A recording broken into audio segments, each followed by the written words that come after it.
حمد کا معنی کیا ہوتا ہے؟ تعریف، یعنی تعریف کسی کی ثنا کرنا جس کو کہتے ہیں، پلس شکر.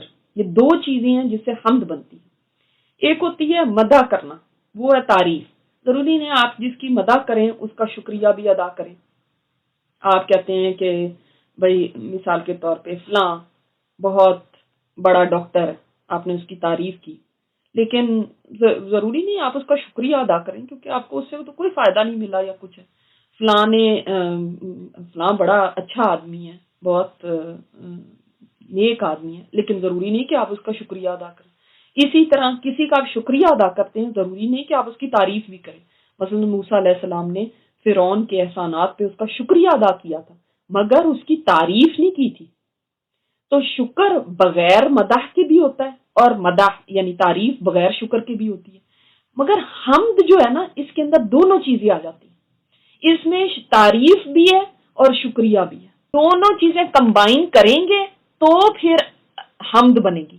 اور الحمد، سبحان اللہ، الحمد الف لام جب لگ گیا نا تو اس الف لام نے بتایا کہ تمام تعریف، ساری تعریفیں، یعنی دنیا میں جہاں کہیں کسی چیز کی بھی تعریف کی جاتی ہے نا وہ اصل میں حمد کس کی ہے؟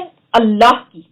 الحمد کہتے ہیں نا ساری تعریف اور سارا شکر اللہ کے لیے. تو کیا مطلب ہوا کہ جتنی تعریفیں ہو رہی ہیں نا دنیا میں اصل میں وہ اللہ ہی کی تعریف ہے. کیونکہ دیکھیں یہاں پہ اس جہان میں جو بھی کوئی چیز ہے، چاہے کوئی خوبصورت منظر ہے، چاہے کوئی پھول ہے، پھل ہے، کوئی حسین انسان ہے، کوئی نفع بخش چیز ہے، کوئی بھی چیز جس طرف آپ اٹریکٹ ہوتے ہیں اور آپ اس کی تعریف پہ مجبور ہو جاتے ہیں کہ واہ کیا بات ہے.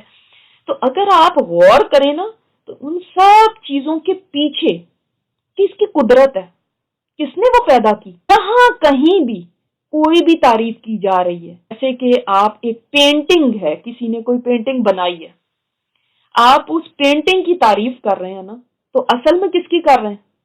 پینٹر کی کر رہے ہیں. جس نے وہ پینٹنگ خود تھوڑی بن گئی ہے. آپ کہہ رہے ہیں کتنی خوبصورت پینٹنگ ہے، تو اصل بات یہ ہے کہ آپ وہ بنانے والے کی تعریف کر رہے ہیں کہ کتنی خوبصورت اس نے بنائی ہے. چاہے آپ اس کا نام لے نہیں لے لیکن اصل تعریف کس کی ہو رہی ہے؟ بنانے والے کی.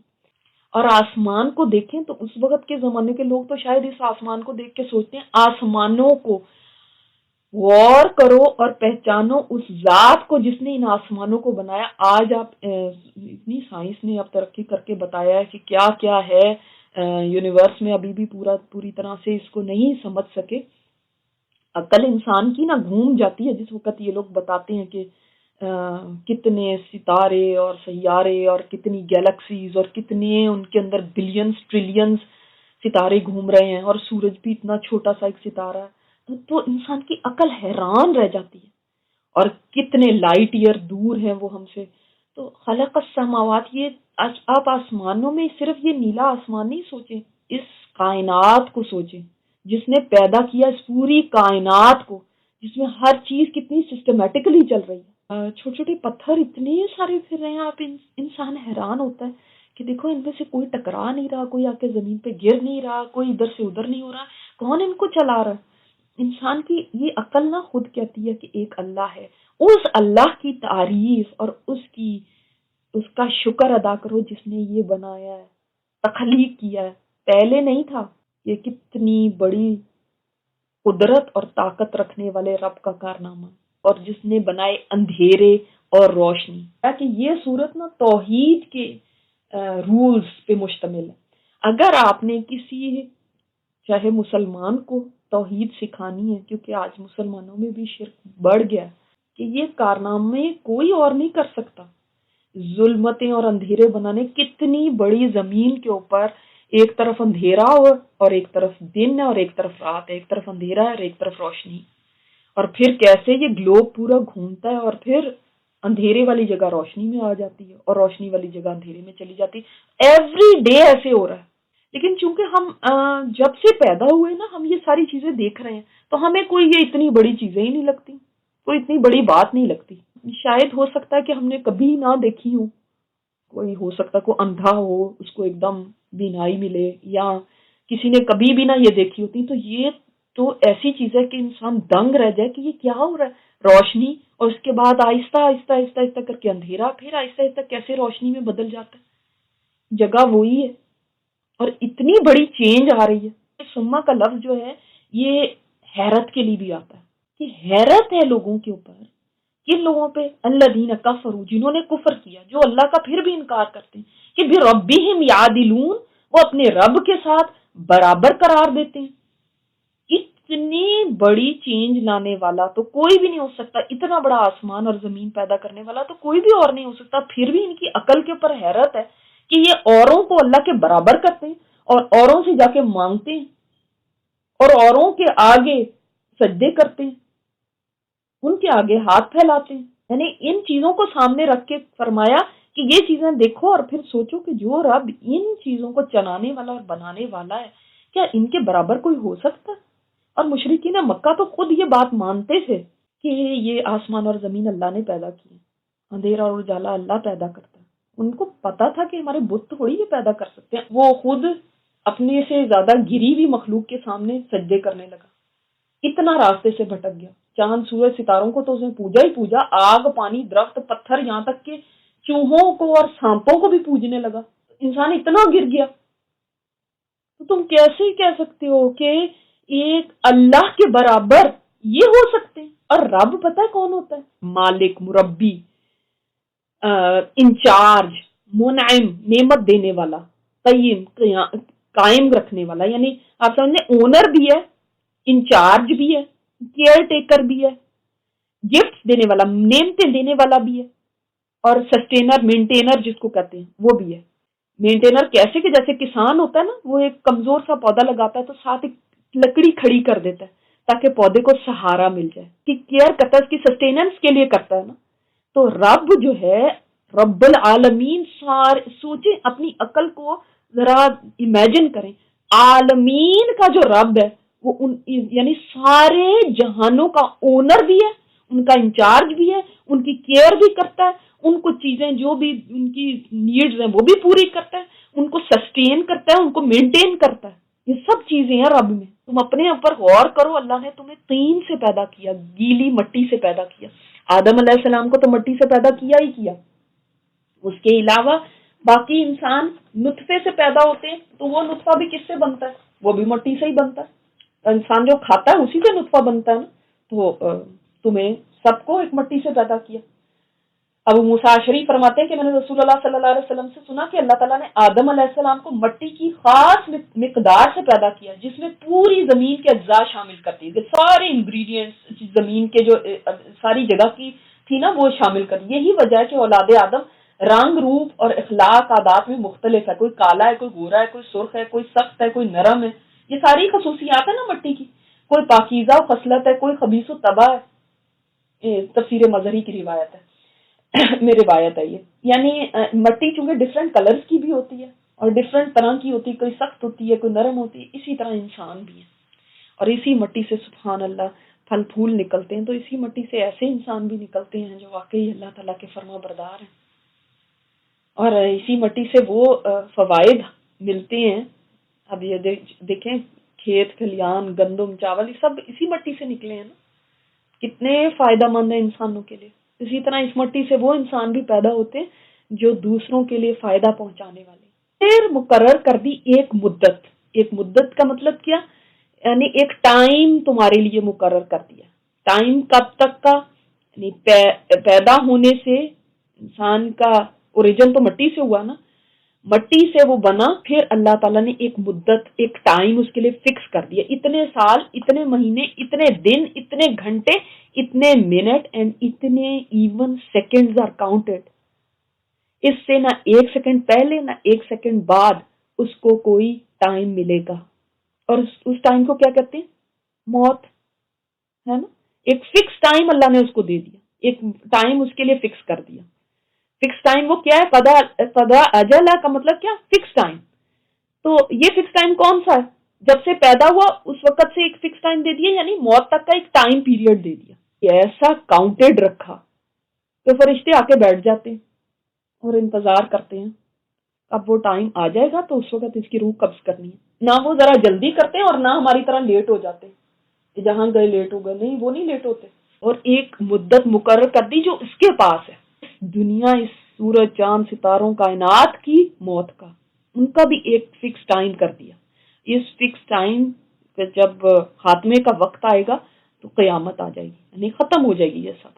عندہ، اس کے پاس ہے، یعنی کوئی بھی نہیں جانتا. پہلی موت ہے نا انسان کی، انڈیویجول موت ہے، اس کو تو چلو فرشتوں کو علم دیا گیا اور ان کو بتا دیا گیا بھائی فلاں کی موت کا وقت ہے، فلاں کی تم نے جان قبض کرنی ہے اس وقت. لیکن یہ جو دوسری اجل ہے اس کا وقت کسی کو بھی نہیں معلوم.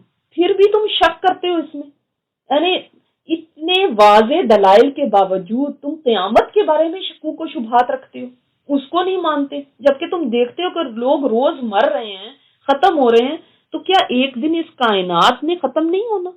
ذہین لوگ ہیں، کائنات کو دیکھتے ہیں، خود اپنے وجود کو دیکھتے ہیں، لوگوں کو مرتے ہوئے دیکھتے ہیں، مانتے ہیں کہ ہم نے بھی مر جانا ہے، مگر یہ نہیں مانتے کہ یہ سب کچھ ایک دن ختم ہو جانے والا ہے. کوئی گھر ہے، چاہے کوئی گاڑی ہے، چاہے کوئی بھی چیز ہے، اس کا کوئی نہ کوئی مالک ہوتا ہے نا. تو یہ سورج، چاند، ستاروں، آسمان، زمین، ان کا کوئی مالک نہیں، یہ ایسے ہی ہیں، بس خود ہی اپنے مالک ہیں. یہ کیسے ہو گیا؟ اور وہ اللہ ہے آسمانوں میں اور زمین میں. آسمانوں میں بھی اللہ ہے، یعنی پہلی دو آیتوں کا اب رزلٹ بتایا گیا کہ اللہ ہی وہ ذات ہے پھر جو لائق عبادت ہے اور لائق اطاعت ہے. وہ آسمانوں اور زمین میں، اس کا مطلب یہ نہیں کہ فزیکلی، یعنی اللہ تعالیٰ اپنی ذات کے لحاظ سے آسمانوں اور زمین کے اندر ہے کہ یہ دیوار ہے اس میں بھی اللہ ہے، یہ لیمپ ہے اس میں بھی اللہ ہے، میز ہے اس میں بھی. ایسا نہیں ہے، اس لیے کہ یہ چیز شرک کا دروازہ کھولتی ہے. کیونکہ لوگ پھر بتوں کے سامنے کھڑے ہو کے کہتے ہیں اس پتھر میں بھی تو اللہ ہی ہے، جب اللہ ہر جگہ ہے تو اس میں بھی اللہ. نہیں، اللہ تعالیٰ اپنی ذات کے لحاظ سے نہیں ہے کہ آسمانوں میں بھی اور زمین میں بھی. تو قرآن کہتا ہے کہ اللہ تعالیٰ عرش پہ ہے. اور کس طرح آسمانوں اور زمین میں؟ اپنے علم کے لحاظ سے، اپنی قدرتوں کے لحاظ سے، اپنی حکومت کے لحاظ سے، اپنے غلبے کے لحاظ سے. وہ ہر جگہ ہے، مگر اپنی ذات کے لحاظ سے نہیں. پھولوں میں، ستاروں میں، پتھروں میں، ہر جگہ کے اندر اپنی صفات کے لحاظ سے. اسی لیے کوئی پھول دیکھ کے کہے کہ مجھے پھول دیکھ کے پھولوں میں بھی اللہ یاد آ گیا، پھول میں بھی اللہ ہے، فلانی چیز میں بھی اللہ. تو اگر تو وہ یہ کہہ رہا ہے کہ پھول کو دیکھ کے مجھے اللہ یاد آ جاتا ہے تو پھر تو ٹھیک ہے. لیکن اگر یہ کہیں کہ پھول میں اللہ ہے تو نہیں، وہ صحیح نہیں. وہ جانتا ہے تمہارے پوشیدہ کو بھی اور تمہارے ظاہر کو بھی. اور جو بھی تم کماتے ہو، کمائی کیا پیسوں کی کمائی نہیں، عمل میں جو کماتے ہو. ہم تو آج کر کے کل بھول جاتے ہیں نا، یاد ہی نہیں رہتا. ایون یہ نہیں یاد رہتا کل کیا کھایا تھا. وہ تمہاری ہر کمائی کو، جو چیز بھی تم نے کی ہے اس کو جانتا ہے. سرکم، سر میں نا پوشیدہ چھپی ہوئی بات، تمہاری نیتیں، تمہارے خیالات، تمہاری سوچیں، سب کو وہ علم رکھتا ہے. کتنی بڑی پاور ہے نا وہ کہ ہم تو صرف ظاہر کو جان سکتے ہیں، جو کھلا ہے ہمارے سامنے اس کو جان سکتے ہیں. اور اس میں بھی ہمیں یہ نہیں پتا ہوتا کہ کوئی بندہ کچھ کہہ رہا ہے تو واقعی یہ وہ مین بھی کرتا ہے، واقعی یہ اس کے دل میں بھی ہے، یہ بھی نہیں جان سکتے. لیکن وہ اندر تک جانتا ہے. اور یہ واقعی کتنی ڈرا دینے والی بات ہے نا کہ کوئی کہہ دے کہ مجھے پتا چل گیا ہے کہ تمہارے دل میں کیا ہے، جان سکتی ہوں کہ تمہارے دل میں کیا، تو انسان ڈر ہی جاتا ہے. کوئی کہہ دے کہ آپ کی چیکنگ ہونی ہے اور آپ کی ہر بات کی چیکنگ ہونی ہے، آپ کی ایون خیالات کی بھی چیکنگ ہو رہی ہے، تو کتنی ڈرنے والی بات ہے. نہیں آتی ان کے پاس کوئی بھی نشانی اللہ کی نشانیوں میں سے، رب کی نشانیوں میں سے. مگر ان کا کیا رویہ ہوتا ہے؟ ساری نشانیوں پہ ان کا کیا رویہ ہوتا ہے؟ اعراض برتنے والے. اعراض کیا ہوتا ہے؟ اگنور کر دینا، بے رخی، بے توجہی، جیسے اس کو کہتے ہیں منہ پھیر لینا. کوئی آیت، کوئی نشانی بھی ایسی نہیں ہے جس کو یہ ویلکم کریں، جس کی طرف توجہ کریں. ہر نشانی جو آتی ہے اللہ کی طرف سے یہ اسے اعراض برتتے ہیں. جو آیت آتی ہے اس کی طرف توجہ نہیں دینا چاہتے. آپ دیکھیں لوگوں کا حال بیان کیا گیا کہ اللہ کی نشانیاں آتی ہیں، رسول نے قرآن دکھایا، شق قمر کا واقعہ ہوا اور نشانیاں اللہ کی طرف سے آتی رہیں. مگر کیا بات ہے لوگوں کو کہ ہر اللہ کی نشانی کے اوپر یہ اعراض ہی برتتی. اور آیت کیا ہوتی ہے؟ آیت دو طرح کی ہوتی ہے، کونی اور شرعی. کونی آیات کون سی ہیں؟ جو کائنات میں بکھری ہوئی نشانی ہیں، وہ کونی. اور شرعی آیات، یہ جو آیتیں آپ پڑھ رہے ہیں اس کو بھی تو ہم آیت ہی کہتے ہیں. آیت ایسی نہیں ہے کہ جو ان کے سامنے اللہ تعالیٰ نے دیکھو آسمان اور زمین کی نشانیاں بیان فرمائی، مگر انہوں نے ان کو بھی نہیں مانا، اور جو قرآن کی آیتیں آئیں ان کو بھی نہیں مانا. کسی آیت کو یہ مانتے ہی نہیں ہیں. مشرکین تھے نا، ان کے کفر کا بیان ہے کہ دیکھو اللہ تعالیٰ تو نشانیاں بھیج رہا، ان کا رویہ کیا ہے. ہمارے سامنے کوئی آیت آئی نہیں، ہمارے تو کوئی سامنے آئی نہیں، ہمارے سامنے کون سا رسول آئے اور کوئی معجزے آئے. کیا خیال ہے آپ کے پاس کوئی آئی ہے نشانی، کوئی آیت آئی ہے؟ قرآن تو بھرا پڑا ہے آیات سے. اگر اس آیت کو آپ اپنے اوپر رکھ کے دیکھیں کہ اللہ تعالیٰ آپ کو کہہ رہے ہیں وَمَا تَأْتِيهِم مِّنْ آيَةٍ مِّنْ آيَاتِ رَبِّهِمْ إِلَّا كَانُوا عَنْهَا مُعْرِضِينَ، جب ان کو سنایا جاتا ہے، سنائی جاتی ہیں ہماری آیات، تو ان کا ریاکشن کیا ہوتا ہے؟ توجہ ہی نہیں دیتے، اعراض برتتے ہیں، جیسے سنی ہی نہیں. آل دا ٹائم سیم ہی ریسپانس ہوتا ہے. کیا ہم توجہ سے سنتے ہیں یا ان کو توجہ کے قابل سمجھتے ہیں؟ ہماری بھی یہی روش ہے، بس اگنور کیا. کیونکہ ہم یہ نہیں کہہ سکتے میرے پاس تو کوئی آیت نہیں آئی، ان کے پاس بھی آیتیں آئیں اور ہمارے پاس بھی آ جا رہی ہیں.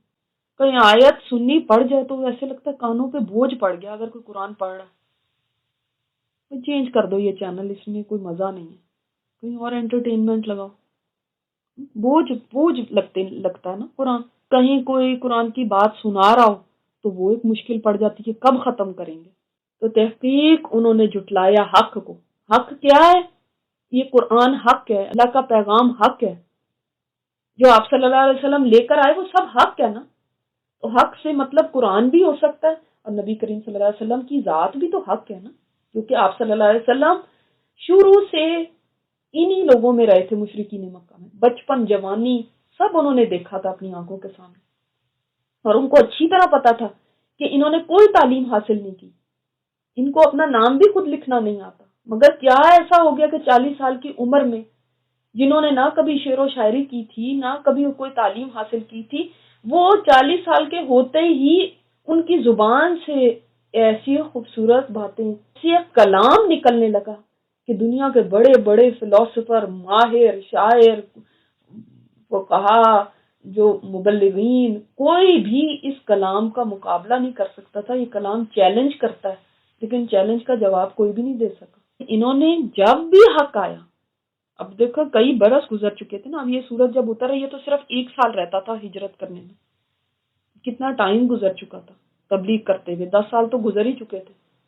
پھر بھی ہر دفعہ جب کوئی آیت آتی اس سے اعراض کرتے، جھٹلاتے، حق کو نہیں مانتے تھے. جب آ گیا ان کے پاس فَسَوْفَ يَأْتِيهِمْ أَنْبَاءُ مَا كَانُوا بِهِ يَسْتَهْزِئُونَ، تو ان قریب آئیں گی ان کے پاس خبریں اس کی جس کا وہ مذاق اڑاتے تھے. کہ مشرکین مکہ کس چیز کا مذاق اڑاتے تھے؟ اسلام کا، اس دین کا، آپ صلی اللہ علیہ وسلم کا، مسلمانوں کا.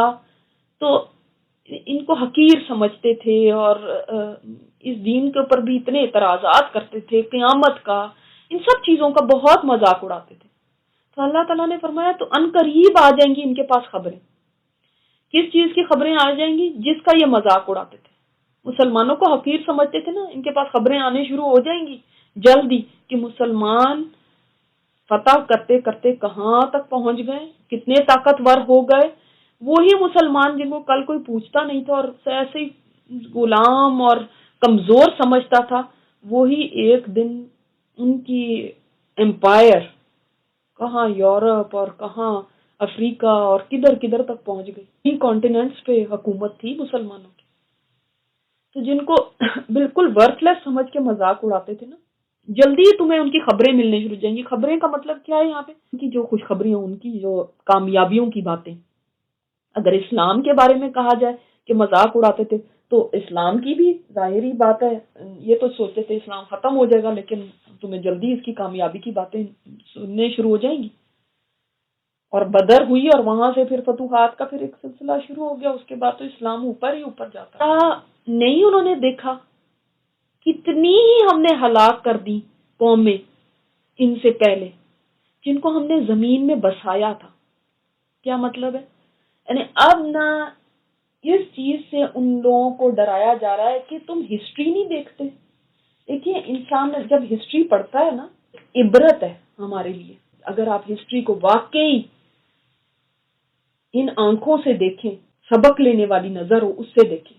اسی وجہ سے قرآن کریم میں ایک کافی بڑا حصہ آپ دیکھیں گے پرانی قوموں کے قصے بتائے گئے ہیں. لیکن عام طور پہ انسان دنیا کی جو ہسٹری پڑھتا ہے یا کہیں جاتا بھی ہے دیکھنے کے لیے، میوزیم یا کچھ ہے، تو وہ بھی جسٹ فار انٹرٹینمنٹ ہوتا ہے، اس سے زیادہ کچھ اس کو اہمیت نہیں دیتے. اور قرآن کہتا ہے کہ نہیں، جو پچھلی قوموں کی باتیں ہیں وہ سبق حاصل کر کے اپنی اصلاح کرنے کے لیے دیکھو.